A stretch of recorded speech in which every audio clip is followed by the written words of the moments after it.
I'm Jill Wagner at the New York Stock Exchange with your CBSN business headlines. The massive wildfire in Alberta, Canada is sending oil prices higher.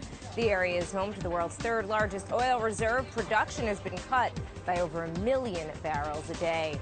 Well, it's Silicon Valley versus the U.S. government, part 2. Twitter is blocking U.S. intelligence agencies from using Data Miner, according to the Wall Street Journal. That is a service that sifts through all of Twitter's social media postings, looking for signs of planned terror attacks and then sending out alerts.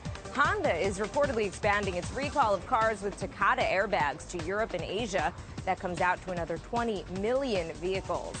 Vinyl's making a comeback. CZ Media, the world's largest maker of physical music records, pressed 25 million albums last year, up from just 300,000 back in the 90s. This weekend's Kentucky Derby has racing fans looking for another Triple Crown winner. American Pharoah, last year's Triple Crown winner, has already earned more than $20 million in so-called stud fees. And superheroes rule the box office. Captain America: Civil War posted the 5th highest domestic opening ever.